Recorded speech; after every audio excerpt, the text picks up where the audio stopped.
Hello, little bookworms. Welcome back to Tiny Little Bookworms. Today, we meet the Willow Wren, a small but clever bird who proves that strength comes from working together and using your brains.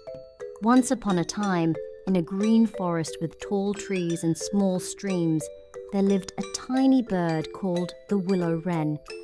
The Willow Wren was small but smart and lived happily with her family in a cozy nest. One sunny morning, the Willow Wren was teaching her children how to fly when a grumpy bear named Bruno walked by.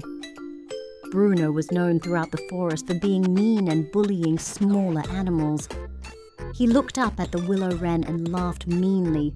"What a tiny, useless bird you are! You don't even have the strength to protect your family." The Willow Wren, though small, was not afraid. She chirped back, "Strength isn't everything, Bruno. Sometimes being smart and working together are more important." Bruno laughed and said, "We'll see about that. Let's have a contest. Whoever can gather the most food by sunset will be declared the strongest and smartest in the forest. But you can only use your family to help you." The Willow Wren agreed, and the contest began. Bruno went off to find berries and honey, using his great strength to gather as much as he could. Meanwhile, the Willow Wren flew back to her nest and explained the challenge. "We need to work together," she said. "I'll gather insects, while each of you gathers seeds, berries, and small fruits. Remember, many small efforts can add up to a big result." The Willow Wren's children chirped in agreement and flew off in different directions. They worked hard, each bringing back their tiny treasures to the nest. The Willow Wren herself flew from flower to flower, catching insects and finding the juiciest berries. As the sun began to set, Bruno returned, carrying a huge pile of food. He looked at the Willow Wren's nest and laughed. "That's all you've gathered? It doesn't even come close to what I found." But the Willow Wren smiled. "Look closer, Bruno. It's not just about the size of the pile, but about the different kinds of food and the effort put in." Just then, the other animals of the forest gathered around, curious about the contest. A very smart old owl named Oliver perched on a branch and offered to judge.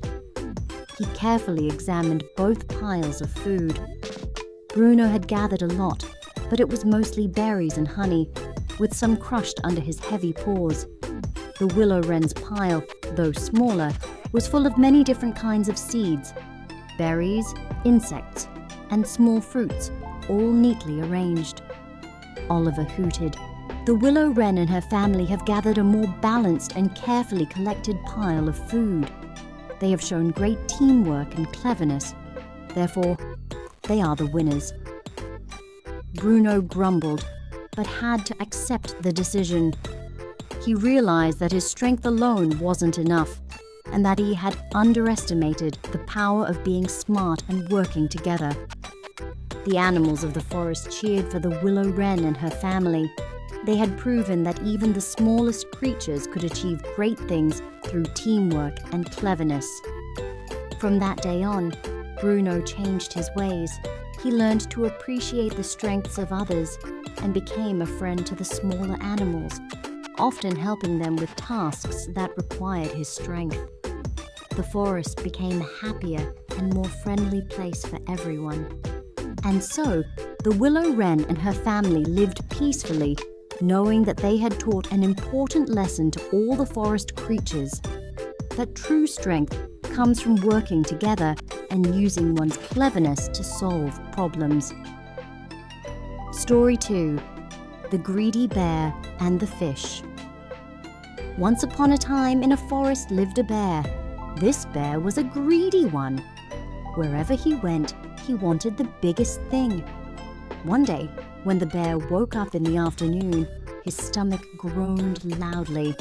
"Oh dear, I am extremely hungry."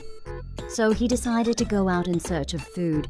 That day, the sun was shining brightly and everything looked beautiful. "Oh, "Such a pretty day today is," exclaimed the bear. "Then I'll have fish to enjoy this day," the bear thought cheerfully. So he hurried to the riverbed. Upon looking into the river, the bear became happy. "There are so many fishes. I shall eat a lot today." So the bear prepared to hunt. Looking at the fish intently, he waited for his chance. Upon finding the most opportune moment, the bear struck in one swift motion. "I caught it!" he roared. But when he looked at it, he wasn't that happy. "What? This fish is too small. It won't fill my stomach. I will wait for a bigger fish." So the bear threw the small fish back into the water. The bear again began hunting again. He waited for his chance. After waiting for a while, he found his chance, and he swung his large arm. He caught another fish.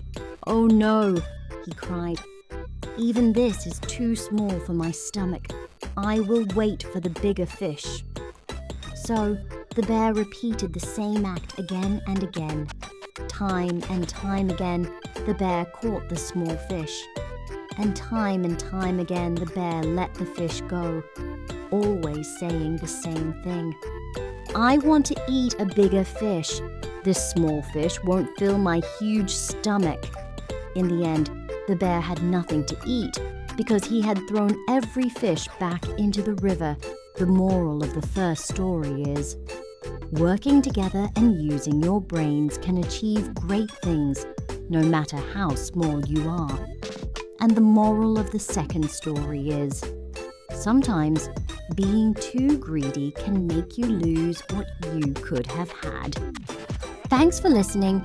If you enjoyed these fun lessons, don't forget to like and subscribe to Tiny Little Bookworms for more heartwarming stories.